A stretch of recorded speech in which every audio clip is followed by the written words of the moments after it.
The crowd at MIT roared with applause as caps flew in the air.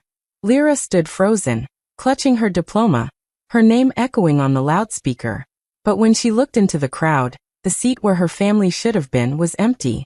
Hours later, her phone buzzed, a photo message, her family dressed in glitter, smiling at her sister Zena's engagement party. She didn't cry. She just whispered, "One day, they'll remember the daughter they left behind." And that day came, far louder than they ever imagined. Lyra stood among a sea of graduates, her hands trembling as she held her diploma. All around her, families clapped, hugged, and took pictures. Proud parents shouted their children's names. But the seat where her family should have been sat empty. She searched the crowd again, hoping maybe they were late, maybe they'd surprise her. But no one came. Her phone stayed quiet, not a single call, not even a short message. The ceremony ended, and while her classmates ran into the arms of their parents, Lyra walked away alone. Outside the hall, she sat on a bench and unlocked her phone. A new notification popped up, a photo her family had just posted. Her heart sank. It was her sister Zena's engagement party. Her mother glittered in gold, her father raised a toast, and Zena smiled beside her fiancé. Everyone looked so happy, so proud, so complete. Without her. Lyra scrolled through the pictures, her fingers shaking. The caption under one post read, "The proudest day of our lives." She stared at those words for a long time. The proudest day of their lives. Yet not for her, not for the daughter who had worked through sleepless nights, who had spent years building her dream at MIT. Tears welled in her eyes, but she wiped them away quickly. Crying wouldn't change anything. She had imagined this day so differently, her family cheering, her mother's warm hug, her father's proud smile. Instead, she had an empty seat and a cold phone. She looked around one last time, at the laughing families, and realized the truth she had tried to ignore her whole life. She had always been the invisible one. The one who worked quietly behind the scenes, the one whose achievements never seemed to matter. Her sister had always been their pride, their joy, their golden child. As the sun began to set, Lyra whispered to herself, "One day, they'll remember the daughter they left behind." She didn't say it with anger, just quiet pain and determination. She stood up, straightened her gown, and walked away from the crowd. She didn't know what waited ahead, but one thing was clear. She wouldn't let their absence define her moment. Even if no one clapped for her today, she would make sure the world would one day know her name. When Lyra was little, she always noticed how her parents' eyes sparkled when they looked at Zena. Zena was the sunshine of the house, loud, funny, and beautiful. Everyone adored her. Relatives brought her gifts, neighbors praised her singing voice, and her parents proudly showed her off at every family gathering. Lyra didn't mind at first. She loved her sister deeply and wanted to see her happy. But as years went by, she started to see the difference. Zena got all the attention, and she got all the expectations. Her parents often said, "Lyra, help your sister with homework. You're the smart one." So she did. She stayed up late tutoring Zena, rewriting her essays, solving her math problems. When she wanted to go out with friends, her mother would stop her. "Zena needs help with her exams," she'd say. "Be a good sister. It's for the family's pride." Lyra learned to keep quiet, to sacrifice her own time so Zena could shine. At school, Lyra won science fairs and math competitions. She came home with medals, certificates, and smiles, hoping this time her parents would be proud. But instead, her mother would nod slightly and say, "That's nice, Lyra. But did you see how beautifully Zena sang at the church event?" Everyone noticed her. The words always stung.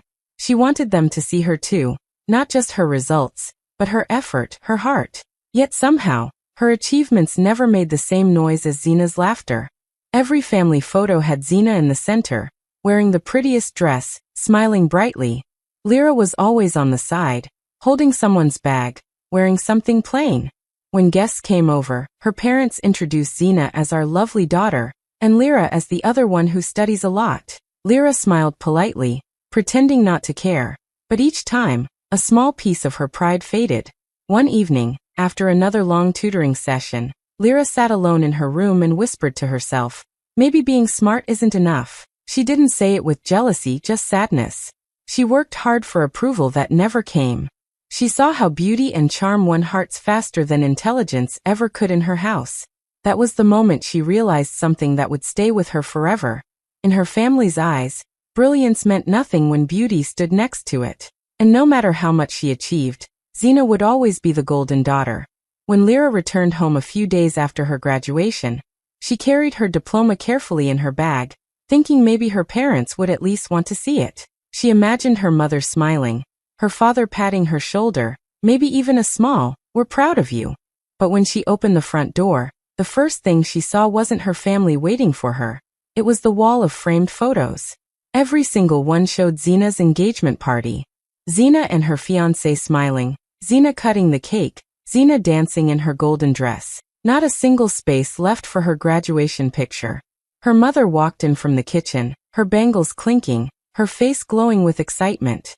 "Oh, you're back," she said, barely looking up. "Did you see how beautiful the photos turned out? Zina looked like a movie star." Lyra tried to smile, but her throat tightened. She sat down on the couch, waiting for someone to ask about her degree, her big day, her future. But no one did. Her father came in, talking loudly on the phone, then sat across from her. "You should have told us the date earlier," he said casually, as if it were nothing. "The engagement was already planned. We couldn't change it." Lyra looked at him, her voice quiet but steady. "I did tell you," she said. 6 months ago." Her father frowned as if trying to remember, then shrugged. "Well, these things happen. Family comes first." The word stung. Family comes first. But she was family too, wasn't she? She looked at her sister's smiling face in every frame and realized that, in this house, she was just an afterthought. Zina came down the stairs in a bright dress, her phone in hand, saying, "Oh, Lyra, you're back. You missed such a perfect party." Lyra only nodded.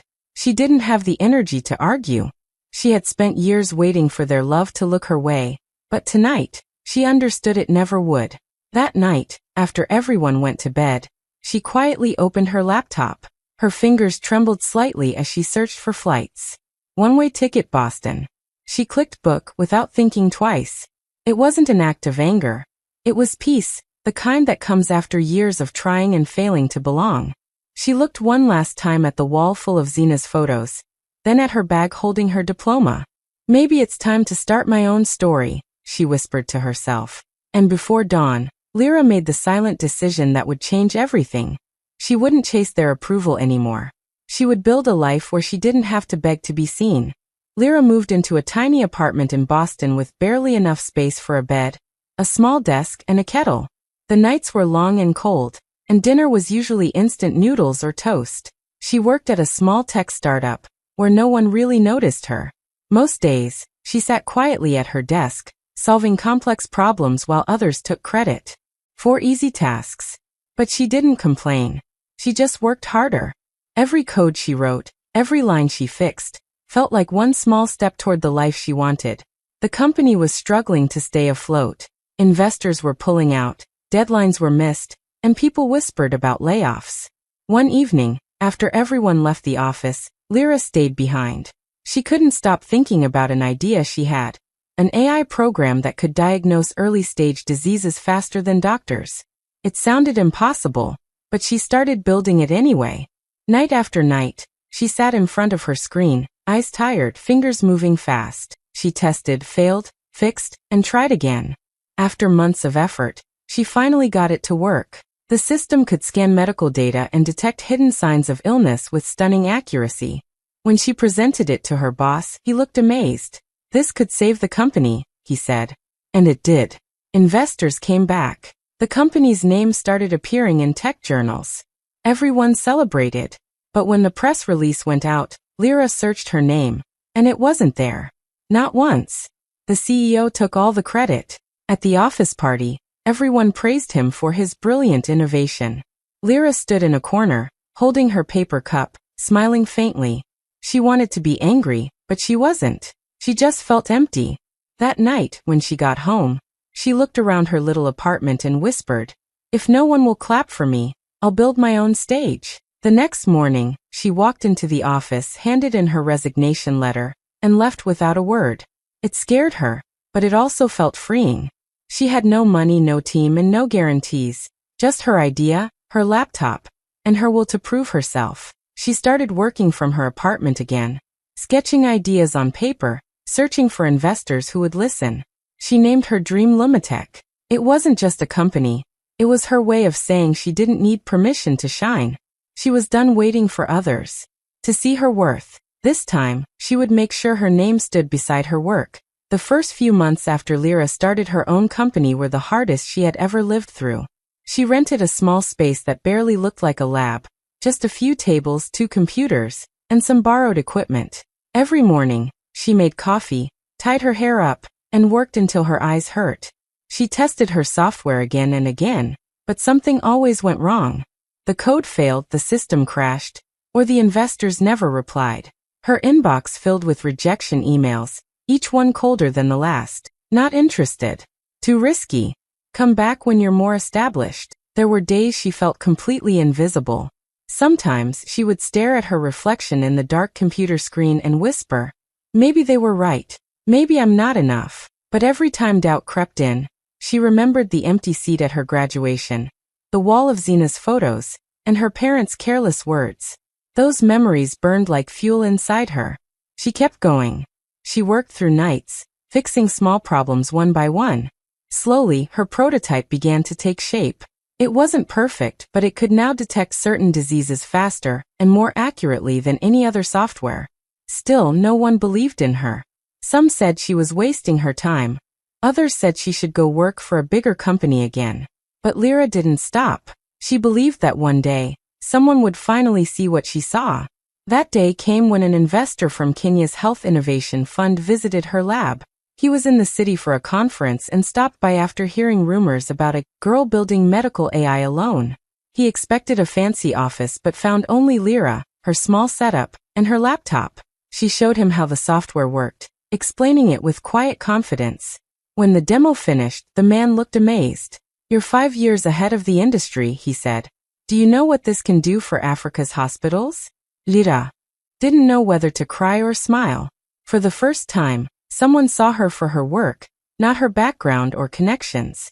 Within weeks, she signed her first big contract. Her company, Lumitech, finally had funding, equipment, and a future. While her family continued posting photos from luxury parties and vacations, Lyra spent her nights in her lab, improving her program and hiring young engineers. She didn't brag or post online, she didn't need to. Her success spoke quietly but powerfully. The girl once forgotten at her own graduation was now changing the world, one line of code at a time. Months later, everything began to change. Lyra had grown her small company slowly, but steadily. Her software was now being tested in hospitals across Africa, and doctors sent her messages saying how many lives it was helping save. She didn't have time for parties or celebrations. Her happiness came from seeing her work make a difference. Then one morning, while sipping her tea in her tiny office, her assistant rushed in holding a glossy magazine. On the front cover was Lyra's face with bold letters that read, "The Woman Changing African Medicine with AI." She couldn't believe it at first. The article praised her intelligence, her courage, and her journey from nothing to innovation. Reporters called her the quiet genius who was redefining healthcare. Within hours, her story began trending online. Thousands of people across social media shared her photo, calling her an inspiration. Companies wanted to collaborate, schools invited her to speak, and investors kept reaching out. It was overwhelming, but beautifully so. For the first time, the world saw her. Meanwhile, far away in her hometown, her family was preparing for Zena's wedding rehearsal.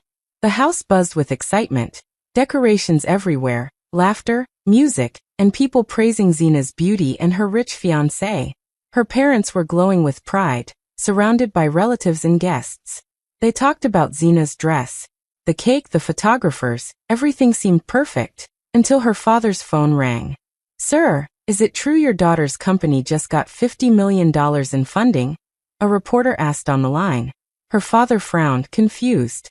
"What company?" "You must mean my younger daughter, Zena," he said, laughing.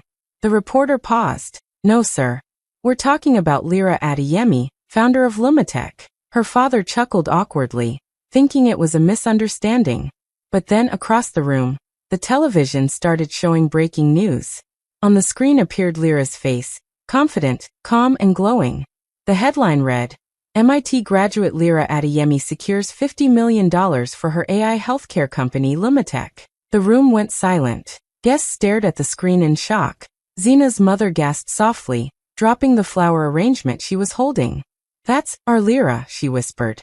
Zena stood frozen, watching the sister she once ignored now being celebrated worldwide. Her father's phone wouldn't stop ringing. Old friends, business contacts, even the mayor wanted to congratulate him. But he couldn't speak. He just kept staring at the screen, his eyes wide with disbelief. The same daughter they once forgot to clap for had now become the pride of a continent. While they struggled to process the truth, Lyra sat in her office, smiling quietly. She didn't call them. She didn't need to. The world had already done the introduction for her. The applause she never got at graduation was now echoing louder than ever. And this time everyone heard her name. The moment Lyra's story went viral, everything in her family's house changed. The same people who had once ignored her name now couldn't stop saying it. Her mother was the first to react. She kept replaying the TV interview, her hands trembling slightly as she called everyone she knew. "That's my daughter," she said proudly. "Our Lyra from MIT."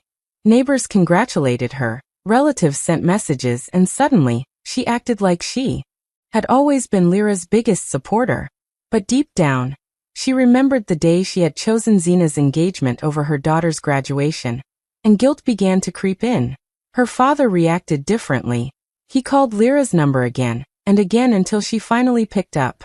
His tone was full of fake excitement. "You didn't tell us, Lyra," he said loudly.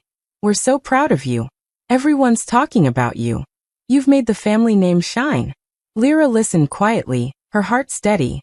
It felt strange hearing him claim pride after years of silence. She knew this wasn't about love, it was about status. Then he continued, "You must come to Zena's wedding next week. The media will be there. You should represent the family now." Lyra didn't respond at first. The words echoed in her head, represent the family. The same family that had left her out of every celebration now needed her for their reputation. Her mother took the phone and added sweetly, "Please, darling. Everyone wants to see you. People will be so impressed when they know you're Zena's sister." Lyra's fingers tightened around the phone, but her voice stayed calm. "I'll think about it," she said softly. Her mother paused, surprised by her cool tone. "Of course," she replied, trying to sound casual. "Just let us know soon." After hanging up, Lyra sat quietly by her window. Outside, the city lights sparkled, but her mind was full of old memories. Her empty graduation seat, the wall of Zena's pictures, her mother's indifference, her father's excuses. Now they wanted her because the world did. A part of her wanted to laugh, another part wanted to cry, but mostly, she just felt free. She didn't owe them anger anymore. She had built her peace without their applause. Behind her calm voice was not weakness but power, the kind that comes from knowing your worth. For years, she had begged for their attention. Now they were the ones chasing hers. And that silence she gave them on the phone said everything they needed to hear. The wedding hall sparkled with gold lights and luxury. Zena stood proudly in her glittering gown, surrounded by guests and photographers. It was supposed to be her perfect day, the wedding everyone would talk about. But as the music played and the guests smiled, a sudden buzz swept through the crowd. People turned their heads toward the entrance. The whispers grew louder, curious eyes following the soft click of heels across the marble floor. Lyra had arrived. She walked in wearing a long, golden dress that shimmered under the lights. She looked calm, confident, and powerful. The kind of presence that didn't need to speak to be noticed. Reporters quickly rushed forward, recognizing her from the magazine cover. Cameras flashed wildly as guests murmured, "That's her, the woman who built the AI company. The one from the news." Zena's smile faded for a moment. Her fiancé, the same man who once ignored Lyra's ideas, froze in shock. He had laughed at her dreams years ago, telling her that technology was for real scientists. Now the world called her a visionary. The guests who once whispered behind her back were now pushing closer to catch a glimpse. Their father's pride mixed with guilt as he walked toward Lyra, trying to stand beside her for photos. But Lyra gently stepped aside and smiled. "Today is Zena's spotlight," she said softly. "Let her enjoy it." Her voice was calm, but her words carried weight, reminding everyone that grace could speak louder than revenge. The crowd watched in silence. Even Zina felt something shift, a quiet realization that her sister's worth had never needed their approval. For the first time, she saw the strength behind Lyra's calm eyes. The same sister they had excluded from family gatherings was now the reason their family name was on every news channel. Throughout the night, guests kept approaching Lyra, asking for photos, congratulating her, praising her work. But she remained humble, smiling kindly never once trying to steal the attention from her sister's big day. Her elegance wasn't in her dress, it was in the way she carried her peace. As she walked out of the hall later, flashes followed her again. Behind her, the same family that once doubted her now stood in stunned silence, realizing they had tried to bury a seed that was always meant to bloom. Lyra didn't need to prove anything. Her presence alone was proof that patience, not pride, always wins. The music from the wedding had faded, and the laughter slowly disappeared as guests began to leave. Outside, under the soft glow of the garden lights, Lyra stood alone near the fountain. The night air was calm, and the scent of roses filled the silence. She had stayed quiet all evening, smiling politely, congratulating her sister, and watching everything with peaceful detachment. For her, the event was not about proving anything, it was simply closure. Zina walked out, her long veil brushing against the grass. She hesitated for a moment before stepping closer. For the first time that night, there was no crowd, no cameras, just two sisters and the quiet truth between them. "You didn't even come to my engagement party," Zina said softly, her voice trembling. Lyra turned to her, a small, gentle smile on her lips. "Neither did you come to my graduation," she replied. Her tone was calm, but those few words carried the weight of years, of being overlooked, dismissed, and forgotten. Zina's eyes lowered. There was nothing she could say. All those times she had laughed at Lyra's dreams, all those moments she had chosen pride over sisterhood, they came rushing back like an old wound. She realized that while she had been chasing validation from others, Lyra had been building something real, something meaningful. Their father stood a few steps away, pretending to be on a phone call, but his eyes lingered on them. He heard everything. His heart grew heavy as he watched the distance he had created between his own daughters. He remembered how he had once told Lyra to focus on something realistic, how he had favored appearances over effort. Now, the daughter he had underestimated was the one carrying their family's name to the world stage. Zina tried to hold back tears. "Lyra, I didn't know," she whispered. Lyra looked at her gently. "It's okay. Some lessons take time." There was no anger in her voice, just quiet understanding. She had already forgiven them long before this night, because forgiveness for her was not about them, it was about peace. As Lyra walked away under the silver moonlight, her golden dress glimmered softly. Zina watched her go, realizing too late that she had lost not just a sister's trust, but the chance to grow beside her. Their father turned away, tears in his eyes. He finally understood. Money could buy luxury but not dignity. Respect, once broken, can only be earned through truth. Months later, Lyra came back to her hometown, not in a private jet or a luxury car, but in quiet confidence. The streets were the same, the faces familiar, yet everything felt different. She wasn't returning to prove a point or to show off her success. She was coming home with a purpose, to give back to the girls who reminded her of who she once was, ambitious, uncertain, and unseen. The day of the ribbon-cutting ceremony arrived. A bright banner hung above the entrance of the new building, Lumatech Girls Innovation Hub. The scent of fresh paint filled the air, and rows of young girls stood eagerly with notebooks in hand, eyes shining with curiosity. They couldn't believe the woman they had read about online was one of them. From their town, their soil, their story. Reporters crowded around, cameras flashing, microphones lifted. The mayor gave a speech about how proud the city was to welcome such an achievement. But all Lyra could think about were the days when she'd sat alone eating noodles, coding through the night, wishing someone had believed in her. Now, she was becoming that person for others. At the back of the crowd, her family stood quietly. Her mother clutched her father's arm, tears already gathering in her eyes. Zina was beside them, holding her baby, her expression mixed with pride and regret. None of them could bring themselves to move forward. They watched her, realizing she had risen not through revenge, but through grace. When Lyra stepped up to the microphone, the noise faded. Her voice was calm and warm. I used to think success meant getting my family's validation, she began, her gaze soft but steady. But I've learned something bigger. Real success is when you help others believe in themselves, even when no one believed in you. For a moment, silence filled the air. Then the applause came, loud, emotional, unstoppable. The young girls cheered, their faces glowing with hope. Reporters snapped photos. The mayor clapped proudly, and even Lyra's parents couldn't hold back their tears. As the crowd surrounded her, she didn't search for her family's eyes. She looked instead at the girls, the next generation of dreamers and builders. In that moment, she knew she had finally come home, not to the house that once ignored her, but to a purpose that embraced her.